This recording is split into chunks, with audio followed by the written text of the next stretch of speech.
welcome to the Relationship Renovation podcast. This is Tarah and EJ Kerwin. Hello. Always so grateful to be here and provide lots of knowledge on how to help individuals and couples be their best selves with yourself and with each other. Yeah, and sometimes we have topics where, it's sort of maybe a little bit of a stretch or something to to apply them to couples. We want almost everything that we are talking about here to be of service to couples. Right. We do talk about, all of our work is about individuals growing in the service of a relationship.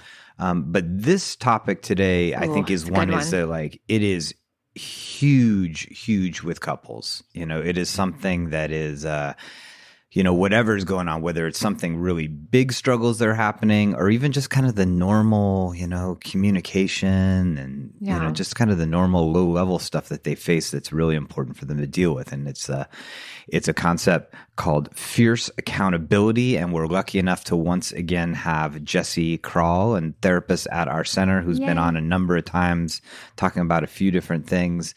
And she brought this topic to us and we were like, yes. So yes, Jessie, please. Welcome back to Relationship Renovation podcast. Thank you. It's so good to be here. So fierce accountability. What made you want to do it in the first place? Oh my gosh. Not to rant, but I get so tired of people being in these tit for tat, scorekeeping kind of situations where they're like, he did this, she did this, and back and forth and back and forth.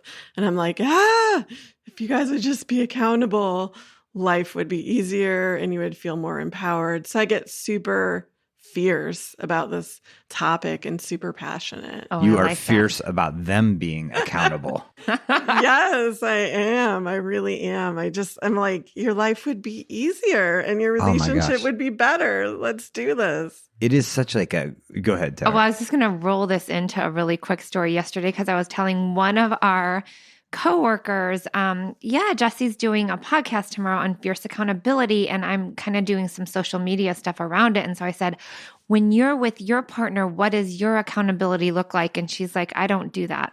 And I thought, my gosh, okay, this is probably like a lot of people. They don't take accountability because they probably think that means they're losing and they're letting their partner win. I'm not sure.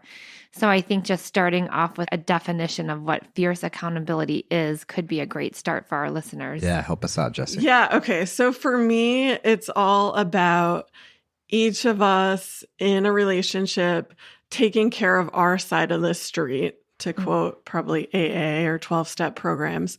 So really being very quick to just own your part. So for example, even if it's something little, I'm going to jump right into my husband and say, oh my gosh, I'm sorry. I totally could have done that better. And not only will I say sorry, but I might say, hey, this is what I'm going to do next time. And it can be about something little. Like I'm not talking about monumental things. For example, we have 3 cats and my husband's amazing and does the lion's share of cleaning the litter box. And every now and then I'll be like, oh my gosh, I am sorry. I'm really sucking about cleaning the freaking litter box and you're a hero. I'm so appreciative that you're doing this and I want to do better. I'm going to do better. And so it's kind of wrapping it in with some appreciation and noticing what your partner's doing well. Right. And then also plan hey, I'm going to do better. I'm going to start, X number of times a week, I'm going to do this. That's a silly example, but there's so many ways that we can be accountable and we just don't think about it. Yeah. When I first met my husband, I remember him being like, it is so sexy how accountable you are. And I was like, what? Oh, thanks. It is when someone can be in that place, it's it feels so it's free. Yes. Because you don't have that blame going on you and someone's taking accountability for themselves. And that is sexy. Well, and I think too, this is the point I really if you take nothing else from this, take this.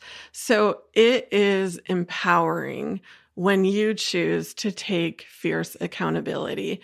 we have zero control over what our partner does or says or how they react or any of that. We have no control. However, when it comes to our own behaviors, we do have power. We do have control. So for the love of God, excuse me, but just like take that accountability and feel powerful, because if I am taking that power, then I'm saying next time I can do this differently. I have some influence over how this dynamic plays out. Yeah, I feel like especially at the beginning of couples counseling, it's like a wrestling match with couples to get them to focus on themselves, because they come in there and they have this like cannon load full of resentment and frustration about their partner, and it's like a fire hose. They're just like, and he did this and she did that and then when you get them to begin to explore taking some accountability for their own actions, they're like, well, yeah, I do this, but I know they don't take any time to stick on what they're doing that's causing the problem, and they're like immediately like, but let me tell you really what they're doing, because they're the one who's got the problem. Oh my gosh, that just reminds me too. It's like somebody will be telling a story or giving feedback to their partner in a session, and then instead of the partner stopping and validating and saying, oh, okay, I can see that I did do that. Thanks for bringing that to my attention,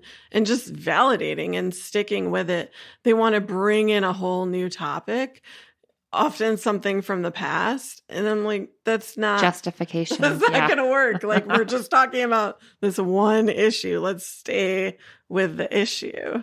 Okay, so let's like slow it down for a second. Accountability, we're saying, is like, hey, it's the ability to come in and own your part of what's going on that's wrong in your relationship, you know, the disruptive things that you are doing, right? So why is that so hard? Yes. Like, why is that not a natural thing for couples to do? It's really vulnerable. I think a lot of couples, when they actually say, hey, I did this wrong, they feel like they're not good enough or not worthy, or there's something wrong with them. And that's scary, and it doesn't feel good. I challenge people to look at it as like, hey, this is positive. Like, I'm human and I can admit my fallibility. Like, it's okay to show that I'm not perfect. I think a lot of the couples that I've worked with, they feel this like need to be perfect. And they also feel a need to win. They're very competitive. And there's this sort of debate in their dialogue. Instead of dialoguing about a topic and just having a healthy conversation, they're literally in debate mode. Yeah. One thing that I noticed too is like when we get couples to finally recognize why it's so important, because, you know, with the couples I see, a lot of them, they have these repetitive arguments. They get stuck, and it's like, this has been going on for 10 years, 3 years, 5 years, whatever. I'm like, well, there's something happening on both of your parts that is making this repetitive. And I start to talk about it as a system instead of just one person doing this or one person doing that. So when I get a couple to that place of accountability and the one person is saying, I could see how my defense and guardedness when your anxiety is present can make you feel that I'm not approachable. And I'll ask the other partner, like, how does that make you feel that your partner just kind of owned that? And 100% of the time it's like, I feel like I'm not crazy. Thank you. I feel validated. It's like, yeah, you guys, that's, you know, and we have to help them have those experiences in session so they can take them home. But it is so shifting in those moments. Yeah. I think what you talked about there about the systems component is huge, because they've been in this unconscious pattern of reacting to each other that's emotionally, cognitively based, right? And it's just like it so easily repeats. They don't even have to try. It just happens over and over and over. And the hard thing about accountability is it throws like a rock into the spokes, right? And it's like it feels almost unnatural to do it any other way, because they're like, well, when my partner does this, then I do that. Now, if they would stop doing that, then I would stop doing this, instead of like being the agent. I think accountability is really being the agent of change, right? You're the one who's saying, I'm going to do it different, you know, and that's hard. The agent of change. Yes, 100%. Yeah. Okay. So what if you're in a room with a couple and one of them is just not connecting to this accountability piece and refuses, like heels dug in? It's a hard one. I think sometimes people get really hung up on but that's not my experience. That's not my perspective. That's not how I see it. I don't see that I did anything wrong. And I say, well, what if we validate your partner's feelings? So saying, I am really sorry that you felt dismissed. It wasn't my intention. Right. I didn't even know I did that, but I'm going to watch what I say because clearly that was hard for you. So I think that's kind of like a workaround a little. It's still accountable, but it's not, you're not totally owning like I did something wrong, but you're like, hey, I acknowledge that you feel crappy about the way I said something. It's like a step in the right direction. Step in the right direction. Yeah. I think though that whole like intent piece, I mean, that's like a huge thing in our culture right now too, right? Around like how much does intent matter, right? Because everybody will say like, well, intent is everything. And, you know, just because you don't intend to hurt your partner doesn't mean you're not hurting them. Right. You know, and just because you don't intend to do it doesn't mean that what you did isn't destructive. And intent can kind of, if you're not careful, it can kind of wrap it in a layer. Intent then becomes justification. Yeah. And that's when a partner really shuts down too, right? If you're like, oh, this is the way I was hurt. And you're like, well, I was justified for it. Right. That wasn't my intent, but I was justified to do it. You know, and that's like, okay, well then I guess it's just going to continue. Yeah. One of the other ways that in this program, all of us therapists here use accountability is through a process, and you guys can probably explain it better than me, but a process called relational cognitive restructuring. Mm-hmm. And what I love about this process is that essentially people are looking at the ways they're getting triggered in relationship.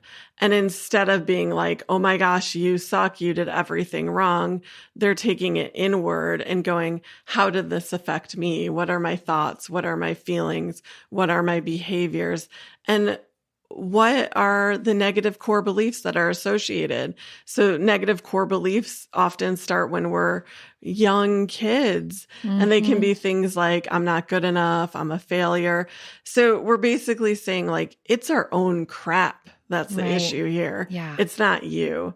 And that's powerful. I think that is so helpful because it brings an individual and then the couple system back to like, oh my gosh, this comes from such an early place. And I'm always saying like, when we're kids and we all have different upbringings, but like parents yelled at us. And how often did our parents like, you know what, mommy, you know what, I shouldn't have done. I was overreactive. I was really reacting out of stress right now, honey. How many of our parents took accountability? No, we just got blamed, like do this better. Well, that's my experience that I did not have parents that took accountability. And like as a parent, I am constantly aware like, you know what? That was not okay. I wish I would have said it this way. I didn't. Mommy made a mistake. I'm going to try harder next time, because that is where we learn accountability from our parents. But again, how often are our parents accountable for their stuff? Very rarely. I totally got goosebumps, of course, because that love when happens Jessie every gets time. goosebumps. But as you said that, I'm like, oh my gosh, it shows kids it's okay to be human. Like you're not expected to be perfect. I mean, how many of us deal with perfectionism and striving for this unhealthy ideal of being perfect? And by you, Tarah, in that moment, telling your kids like, hey, I could have done this better, it lets them know there's going to be things that they're not going to do great, and that's okay. But if they can own it, they're going to be a lot healthier and happier. Well, yeah, because when we're kids, we just want to please our parents. Even if they're abusive parents, it doesn't matter. I mean, if we don't, as parents, like take accountability, like our kids will be caretakers of us, and that is not cool. Well, it's not healthy for them. I think within couples that like when somebody is accountable, right? If they're like, hey, this is something that I'm doing that's not helpful to us. it creates a new process of them looking inward and being like, why am I doing that? Like, you know, Right. like personally for me around like my instinctual defensiveness, right? If I don't take accountability for my defensiveness, then I'm constantly focusing on Tarah and justifying why. Right. But the minute that I say, yes, Tarah, I was really defensive in that moment, I U-turn and I'm like, okay, why am I defensive? Because really, those were just words. Like she just said a few things to me, or that was just a reaction, or she just like, you know, maybe even she criticized me a little bit, but like, God, like, why am I? And then it's like, it becomes a whole internal process for me to change and do it differently versus like what you said earlier, where it's just like, well, if you would just stop criticizing me, then I wouldn't be defensive, you know? Going really quick back to that relational cognitive restructuring, that you've got to do it at the right time, because if it's too early, and it's interesting because I say, whether you have because I always say this will start to become automatic the more you do it, but the first few times you want to write it down because it takes a lot of. We'll help people understand what that is. Like, so it's like, let's just say there's a trigger that happens, and it doesn't necessarily mean that both partners have to be triggered, but usually they are. But let's just say EJ gave me a look when I asked him to go tell one of our children to plug their phone away. And I got like, I could feel my tension in my body, and I was like, whoa. And so I go and again, if it's a trigger that I know, like, hey, this is like my response is definitely bigger than it should be. That's information in my body that I have to figure out. So I'll go and I'll be like, what are my thoughts? Like, oh my God, like I'm just trying to ask him to do this. Why does he keep judging me? Like, am I just a monster for having to like set boundaries? And I kind of go through all my thoughts, which are many and automatic and very not pleasant. And then I identify my feelings, like I feel frustrated, judged, scared, alone, right? And then I write down my behavior. I'll usually like be abrupt and more terse. I might walk away. I might like pout. There's a lot of behaviors I'll do. And then I'll try to understand what the negative core belief, this is where you kind of have to go a little bit deeper, right? And for me, usually like in that case, it's like, I don't matter, right? I'm trying to like set boundaries for our kids and and like EJ just giving me a look can actually activate like I don't matter. Oh, and then I go back to my childhood where there were many moments of I don't matter. And then I reframe that and I'm like, no, I know I matter. I'm just triggered. Like, this is okay. I am safe. I can handle this. EJ was not trying to hurt me in this way. And then I can come back to EJ and say like, look, I have to let you know in this moment I was triggered. This is what happened for me. This is the process. And like, it's crazy, but the more I do this work, it's like I don't even have to like sit down and write it all out, very rarely, because it's so automatic, because I recognize all of my negative core beliefs. But the important thing is I'm now restructuring them to be like, actually, I do matter. I am important. And then when we have, especially in couple sessions, when we're getting to those negative core beliefs, like I'm insignificant, I'm not important, and I'll ask the partner like, hey, what do you want your person to know right now? And they will look them in the eye and say that you are important. You do matter. Tearjerker. It's like huge. And I know I kind of just went off the rail with that. But what Tarah was showing everybody out there is that accountability is like the beginning of a next process. Yes. And that's why Jessie is saying like why she's so fierce about this is that accountability gives people the gateway to self-growth. Once they take it, that's great for the couple. But then there's the next step of what Tarah's talking is some sort of, and we use this cognitive restructuring technique, but there's many of them, like some contemplative process that you use to understand that behavior, right? Yeah. And there's many out there. I mean, that's the thing is and that's what a great therapist is for, or a great book that's helping you self-grow. But accountability originates this process of like, okay, why? Why am I acting this way? And again, that is just to like, this is a skill that people learn. This does not come like, oh, I'm going to explore that negative core belief that my partner just triggered. No, like it takes when I'm taking couples through this cognitive relational structuring, it's constantly like, well, she did this. And I'm like, no, a thought about yourself, right? Or a feeling that you had. And it's like, it takes time and attention to really put it back on you because it's not innate. It's a new kind of way of being with your triggers. What we want to do is blame the person outside of us that makes us feel bad. So what happens, Jessie? Like when you see a couple that they get behind you and they're like, okay, I'm going to be accountable. What does that change in their relationship? Honestly, I feel like it changes everything. Their whole dynamic. They finally stop competing with one another and looking for a winner and a loser. They start to have the belief, we're on the same team. We have each other's back. We're in this together. We're in this together, giving each other the benefit of the doubt. It's like a whole mindset change about who they are as a couple. And it's phenomenal to watch. Mm-hmm.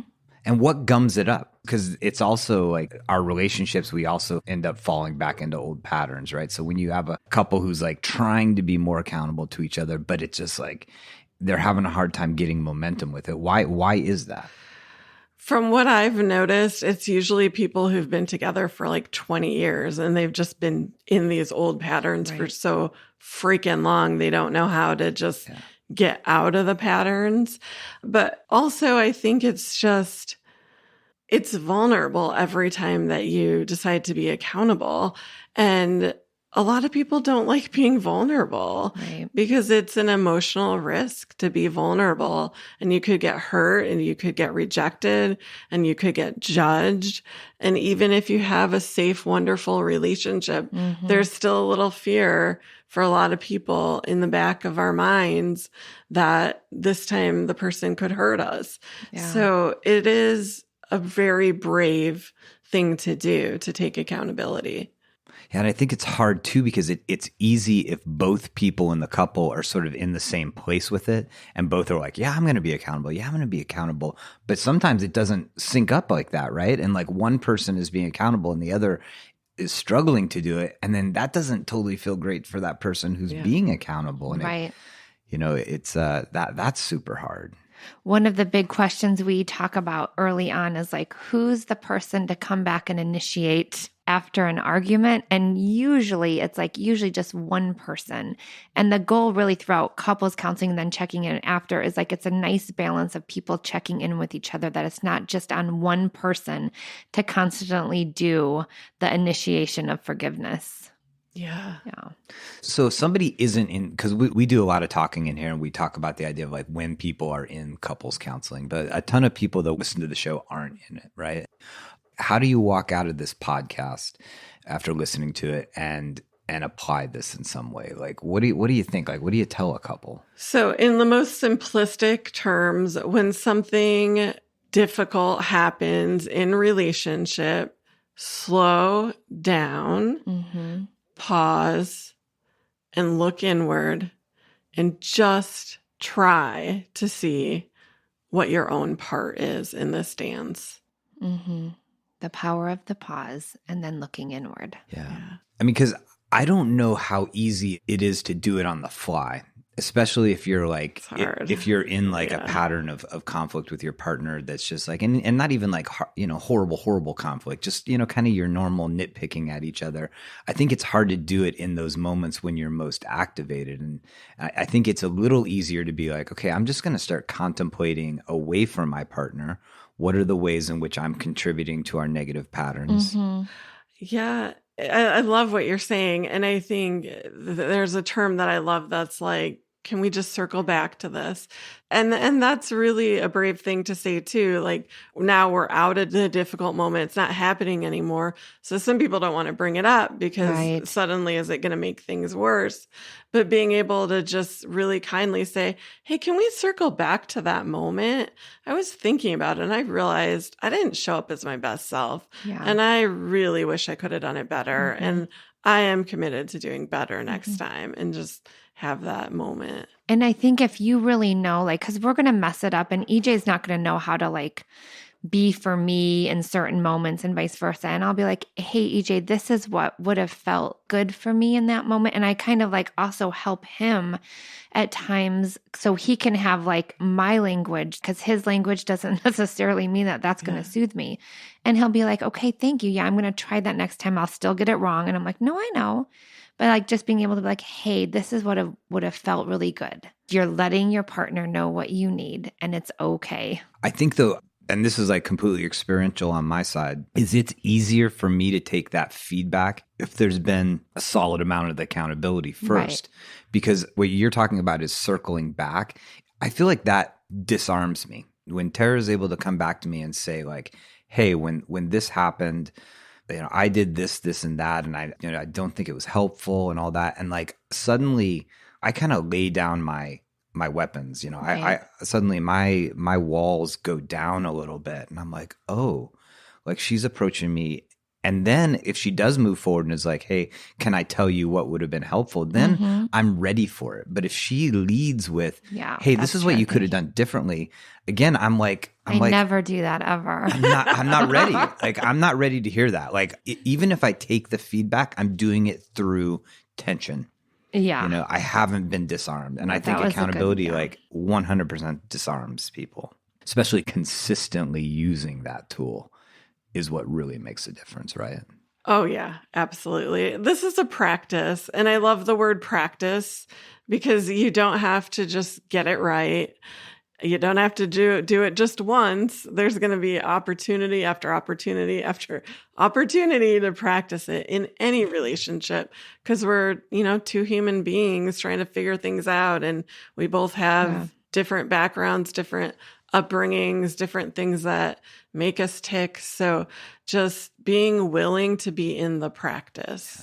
It's so funny. There was this like little cartoon or something I saw yesterday, and I'm definitely going to get this wrong, but it's like, in order to be good at something, you're going to be bad at it first. Yeah. And that's all. Yeah. It's okay. Yeah. I think something that Tarah and I have been talking a little bit about and continue to formulate our ideas around how to help people is like relationship as a lifestyle, like relationship wellness as a lifestyle, not as a Band-Aid, that like, oh, let's just like fix this one thing that's like suddenly become chronic and problematic in our relationship. But instead that these things like accountability, like opening your heart to your partner, like telling them what would have felt good, that just becomes a part of your lifestyle together. I don't think people look at it that way. Like I certainly don't look at it that way a lot of times. Right. All right. So, what really originated this podcast today was Jessie saying like, look, this is something that like I'm on fire about and that I'm fierce about accountability. And I think that what I liked about coming out of this is it wasn't necessarily that you have to be fiercely accountable, but that we are fierce in the idea that like accountability is just so important. And accountability, we've sort of like said, is like that ability to look back at yourself, and say like, hey, here is the pattern of behavior. Here's the thoughts. Here are the things that I'm doing that I'm willing to say aren't helping our relationship. And when you do that, it has a tendency to greatly shift negative dynamics in your relationship. And it gives you the ability to personally grow yourself, and that's what we're here for, right? At the end of the day, is helping people individually grow, which then is going to help their relationship. Yes, accountability to have freedom. And again, we always use the term to give and receive love freely. That's what we want in life. Life is difficult enough, right?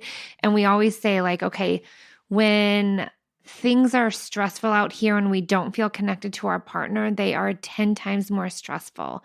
But if we have that connection with our partner, it's just more manageable, and we all deserve this. So let's look at accountability, talk about it with your partner when things are neutral. We will have show notes in here, and always reach out around podcast ideas or even like, the ways that you take accountability and how you learn to do that, because we all learn from one another. Yeah. And thank you, Jessie, once again for being on the show. Thank you for having me. Yeah. I mean, one of the things I really appreciate about Jessie is that you bring such passion to this work. Your ideas are amazing and they're positive for our couples. And like Tara said before, like we see couples walking out of sessions with Jessie and they're ebullient, you know, they're excited, they're changing. I don't know what she does in there. Yeah. So thank you. Thank you for being a part of everything we do. I know. We are so grateful for you. So please, follow us on Instagram. We are at relationship_renovation. You can like us on Facebook at He Said, She Said Counseling, or you can search for Relationship Renovation on Facebook. And don't forget to also check us out on TikTok. We are Relationship Renovation.